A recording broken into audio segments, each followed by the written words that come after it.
G'day guys, Dean from Blog for the Blood God here, and today I want to take a slight detour from the tactics and strategies videos in the masterclass series that I've been doing on the Chaos Space Marine Codex, and I want to talk about some of the other elements of this hobby that we all love.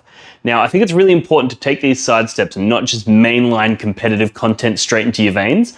I think it's really important to embrace the narrative and the lore, as well as the hobby stuff as well, because realistically, that's what makes this hobby unique, and that's what makes this hobby amazing. If you want to play pure strategy, fuck off and play chess. If you want to play something that's got a deep, immersive narrative and is a visual, creative experience, whilst also being a competitive strategy-based game, that's what 40k is all about, and I want to sort of pay homage to that and embrace the lore and the narrative in this video. And I'm also a bit of a philosophy nut myself, so I've decided what I'm going to do is I'm going to take a bit of a metaphysical conversation about the warp in 40k and discuss whether or not it's possible that it actually exists in our reality. So if you're not into philosophy, if you're not into metaphysics, and you're not into the lore of 40k, this video might not be for you, and I will not be offended at all if you flick it off and just fucking unsubscribe and whatever. I don't care. However, if you are into any of those things, I would love to have a conversation in the comments below. Reaching out to the hobby people, the narrative people, and the competitive people. I want to make sure that this channel embraces all parts of the hobby. And with that being said, let's get into the video about the metaphysics of the warp and discuss whether or not it's possible for the warp to exist in our reality.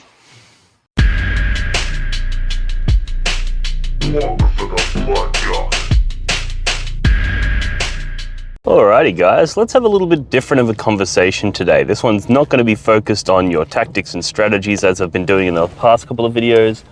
Like I said in the intro, I think it's important to break these things up and not just mainline pure competitive 40k, because then 40k loses some of the magic. So what I want to do is I want to talk about something a little bit more philosophical and a little bit more abstract, and that's whether or not it is possible that the warp is actually real.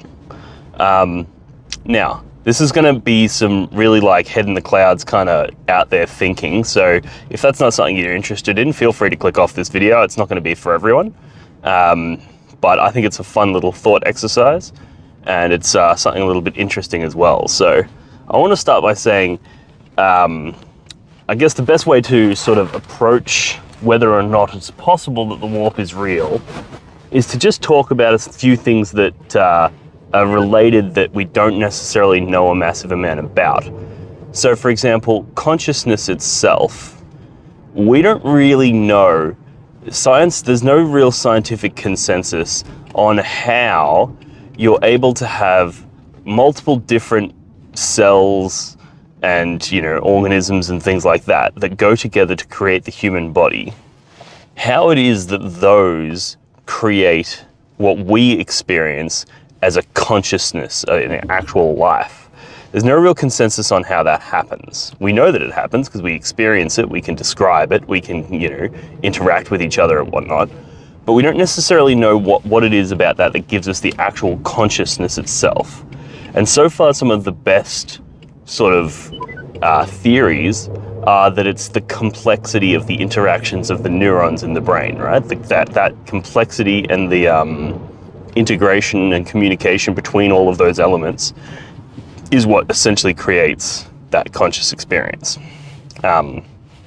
So what I was thinking is, and this is one of my sort of thoughts and one of my theories, and granted I'm not a fucking scientist here, but what if, in the same way that all of those non-living neurons and non-living cells and matter that creates a human experience, what if, in the same way that they create that human experience, the complexity and the interactions between humans create another tier of conscious experience?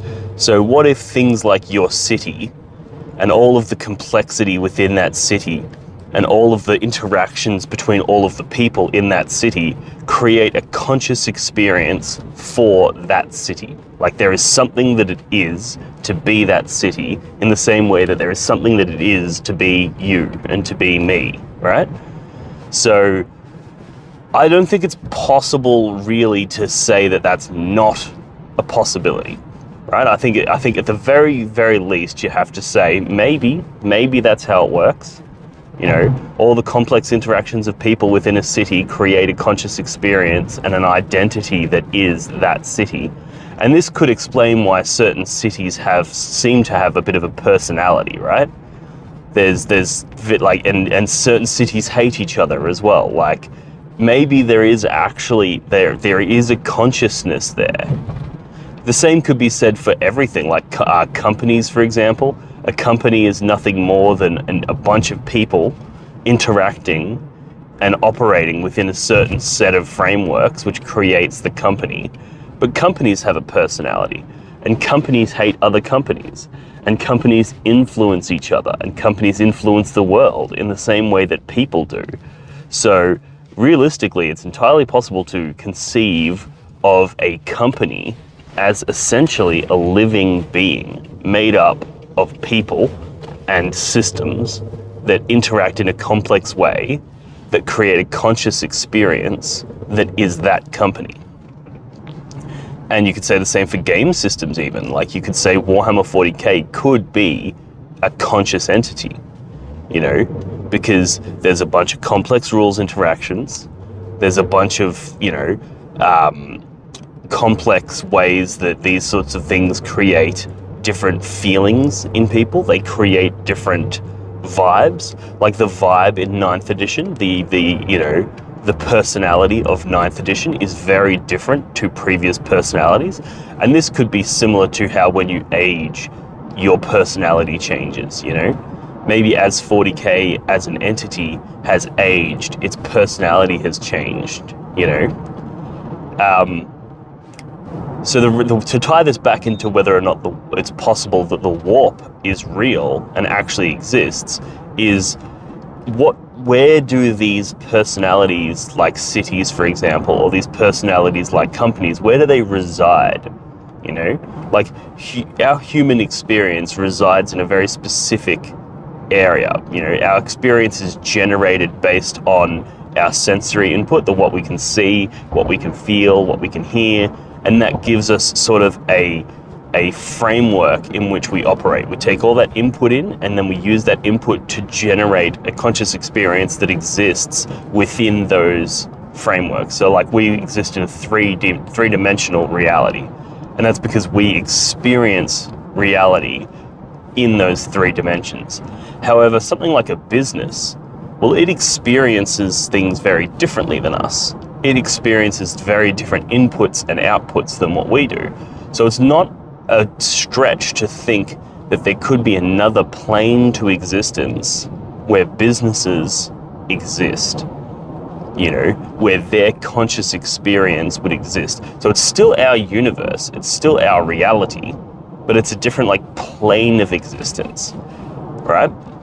Now, if that's possible, for there to be multiple planes of existence that overlay on top of each other, so that this year our cities are all individual identities and all individual personalities that operate within that sphere, you know, operate on that plane of existence, and they communicate to each other and they interact with each other on that plane of existence, which we as humans don't have access to, or don't have direct access to, you know, because we're experiencing it very differently, right? Well, if that's the case, then is it possible that emotions can do the same thing? Now, emotions operate on a very different system than us. They interact very differently than we do. They have complexities themselves, you know, like some emotions are hyper complex of all the different things that go into making that emotion what it is. But maybe all of these emotions use that complexity to communicate with each other. And maybe because you can only experience one emotion at a time, unless you're my wife, but generally speaking, you can only experience one emotion at a time. Maybe those emotions are at war with each other. Maybe those emotions want control over more, you know, territory. So maybe those emotions are at war, and maybe that war exists in a plane that is parallel to the plane of existence that we live on, within the same universe, but a different plane of existence. And all of those emotions are waging a war on each other. And those emotions have a personality and a conscious experience, which in this case would be the Chaos Gods, right? What, like, how is that not, how can you say that that's not possible? I actually think that that's probable, you know, it's entirely likely. If it's possible for human beings to have a conscious experience that is just the result of their collective complexity of their subcomponents, well, why couldn't we be considered the subcomponent of something else? And why couldn't raw emotionality be considered a subcomponent of something else? I think it's entirely possible, and I think it's actually probable, and I just think that's a really interesting thought experiment. Like, obviously that this is not a unique and new perspective by any stretch, but I think it actually ties in the concept of the warp. If you really push it that little bit further, it ties in quite well with current philosophy and current scientific consensus on consciousness. Like, what is consciousness other than the experience of the collected complexity of your components? And if your components can generate a conscious experience, well, then why couldn't other components? So it's just an interesting thing to think about. So I'll end it there. I think this is a nice little short, sweet video. I don't want to ramble for too long about this, but I'd love to hear your thoughts. Do you think it's possible that the warp exists? And if it does, how do you think it would work? I think it's interesting in the way that, like, for example, like, we can interact with businesses, obviously, because the businesses is part of us, right?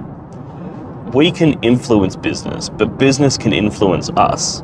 I think the same could be said for emotions. I think emotions could be another plane of existence that we can actually interact with in the same way that the people in Warhammer 40k narratives interact with the warp.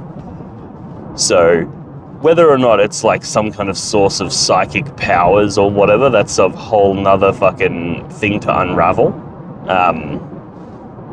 Like, the obviously the 40k takes it quite to the extremes. But I think it's entirely possible that, you know, if there is another realm of existence, if we were able to find a way to more directly channel that realm of existence, I mean, you're never going to be shooting warp lightning at your fingers, but you might be able to use that to gain strength and power. You might be able to use it to gain influence, you know, and these are some of the key elements of the dark gods. Like, you might be able to use it to manipulate and trick people. That's Tzeentch. You know, you might be able to use it to become more robust and more durable and more, you know, resilient, and that's Nurgle. You might be able to use it to harness your strength and your power to more directly impact the world. That's Khorne. And you might use it to be able to enhance your, you know, your pleasure and enhance your conscious experience to that next level, which would be Slaanesh. There's lots of different ways that you could conceptualize the warp that is consistent with current scientific consensus and philosophy. So I think that's really interesting, and I don't think I've seen anybody deep dive it on this sort of, from this angle.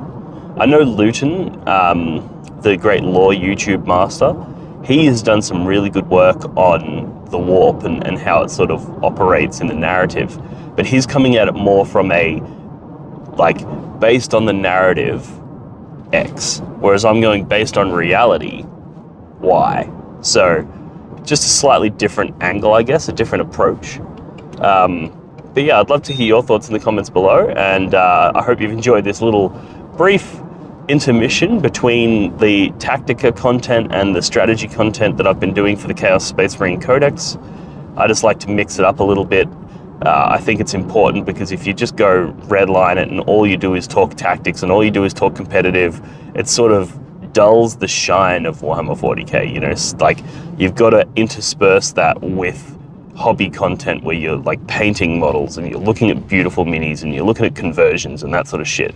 And then you also have to intersperse that with content about, you know, the lore, the narrative, you know, all of those parts, because Warhammer 40k is a beauty of a multifaceted hobby where it actually covers so much ground and it ticks so many boxes that if you don't take advantage of that, you're not really maximizing your experience, because it's one of those things where each part of the hobby enhances the other parts. You know, like the narrative makes painting the models more enjoyable because you're painting character into models.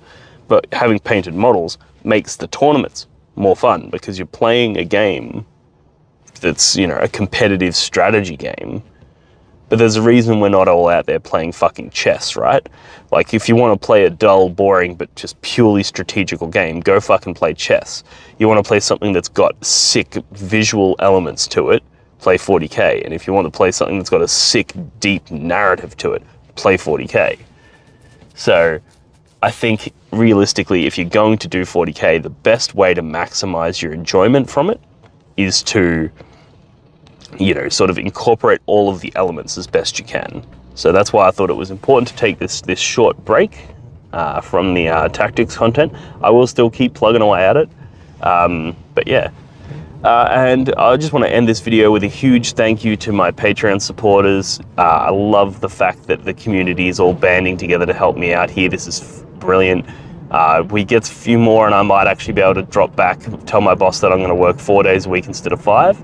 And that means I'll have a dedicated full day every week where I can plan content, generate content, and increase the frequency in which I'm able to get videos out. I would love to make it so that I get out a regular, like 2 to 3 videos every single week. If I can get to there, then that's sort of my goal. And then I'm looking to do some more Patreon exclusive stuff. I've done a little bit, but so far the Patreon hasn't really grown to the point where it's really justifiable. I feel like if I put something out there exclusive on Patreon, there's thousands of people that are not able to see that content. So I'm looking at doing that. Let me know what you guys think. You know, I've got a few people trying to tell me that I should do, like, split the episodes and do the first half free on YouTube and the second half behind a paywall. But I'm really not interested in doing that because I don't want to deny people the content. My goal with this channel is to just share content. That's what I want to do.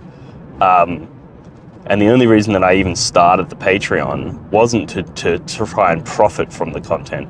It was to try to provide revenue so that I have the capacity to generate more content. It's not about profiting from it, it's about increasing the volume of it. So let me know if you have any ideas. Chuck them in the comments below. Like, how do you think that this channel could grow? What do you think the next sort of steps could be? I've definitely opened up the Patreon to more one-on-one coaching advice. So if you've got ideas or something like that you want to run by someone with some high-level tournament experience, I'm more than happy to do that on the Patreon. If you want list advice, again, $1 a month is all it costs. 25 cents a week. That's fucking nothing, right? And if you do that, you can send me lists and I'll give you feedback. If you want like help picking secondaries in certain matchups, or your mate has 1,000 Suns and every time you play him he smashes you and you want some advice, those sorts of things, all of those sorts of questions, you can hit me up on Patreon, $1 a month, and then I'm all yours. So that's one of the other ways that I plan on growing it, because I just want to sort of contribute as best I can, and this community has been great to me, so I want to give back what I can. And I think that's going to be the best way to do it going forward. And also, if you want to buy something that shows support to the channel, but also gives you a little bit of a token, I guess, I've got the neoprene objective markers. They're perfect for 9th edition. They've got like a grippy style neoprene backing, so they don't slide around on the tables. They're really good. They're thin. They're like 4mm thin, so they're quite subtle on the table. Like, they're not big chunky bitches. So you put them on the table and it's just a nice little objective marker that you can sort of use to know what's going on, and they're the exactly right size, so you don't have to measure, are you within range of that objective or not. You just like, are you touching that marker, then you're on there. Yeah, really good way of doing that, and they come in a whole bunch of different designs and styles. It's also worth noting, and this is something I haven't plugged for a while, is that if you sign up as the $5 Skull Champion tier on my Patreon, you actually gain access to a free design service that I do, where if there's a specific secondary objective that you want designed for your army, I'll do the design for you, upload it to my website, where you can then purchase that design. So say you've got a specific color scheme or something like that you want one of my existing designs done in that color scheme so that it suits the rest of your army, then we can do that. Or for example, I've got the Eldar designs up there. I've got like a striking Scorpion, a Dire Avenger, the Avatar, and a Guardian are the 4 Eldar designs, or Craft World designs. I've also got Harlequins and Dark Eldar and all that shit. But they're the 4 Craft World designs. But say you run an army that's like a fuck ton of Howling Banshees, and you're like, man, I want to buy the Eldar designs, but I don't run Dire Avengers, Guardians, or Striking Scorpions. I run Howling Banshees. Well, join up, $5, and I'll design a Howling Banshee themed objective set for you. And then you can purchase them off the website, and then you have a unique design that's tailored specifically to your army. So yeah, that's another little service that I offer. And these things, I make very little money from them. It's not about making money, it's about generating content for the community and getting that out there. And ideally, I want to get enough support so that I can, over time, gradually reduce my workload, so that I can then justify, going deeper into this channel. Like, obviously the dream is one day to take it full time, but I think I'm several years off doing that. And I think realistically, in order to do that, I would need to expand just beyond Chaos. And I'm not really interested in just doing like what Striking Scorpion does, where he just sort of does news, reviews the news, those sorts of things. I'm not particularly interested in doing that for 2 reasons. One, because people like Striking Scorpion already do such an amazing job of it. So, like, why would I do it?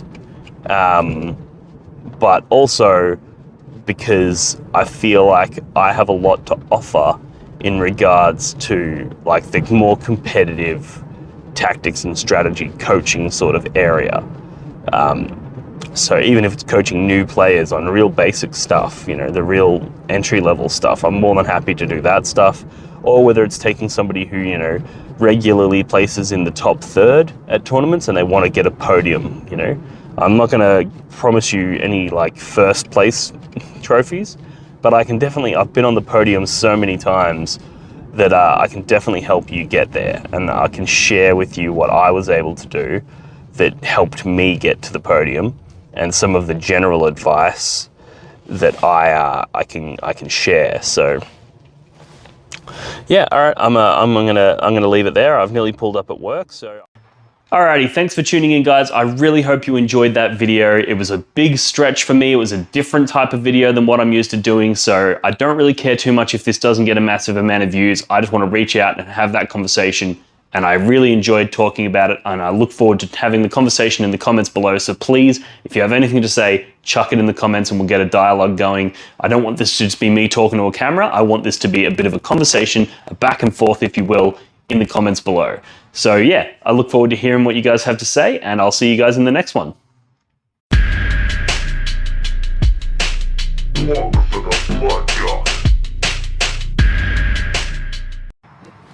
Do your objective markers ever get lost behind terrain or other models and become difficult to see? Do they ever get bumped and accidentally moved during a game? And do they ever spark arguments about distances? Well, not anymore. Introducing the blog for the Blood God, not even remotely patented neoprene objective markers. Made from the same material as astronaut suits, or maybe military equipment, or probably neither of those things, this 2mm thick neoprene synthetic rubber is tear resistant, water resistant, and is designed to last. But that's not all. The blog for the Blood God not even remotely patented neoprene objective markers come in a variety of different designs and styles to suit any faction represented in the Warhammer 40,000 universe. These objective markers are a perfect gift for yourself or a friend, and are a perfect way to flex and show your opponent that not only are you a smarter, cooler, and better 40k player than them, but you also have more disposable income than they do. For the low price of $25, you'll get not one, not two, but 6 neoprene objective markers, perfectly designed for 9th edition Warhammer 40k. But wait, there's more. For a limited time only, people who sign up on Patreon to support Blog for the Blood God as a Skull Champion tier $5 per month member will gain access to a custom design service where I will design a unique logo to support their gaming club, like the one I did to the left here for the Potato Farmers local gaming club here in Melbourne. Follow the links in the description of this video to pick up your set today.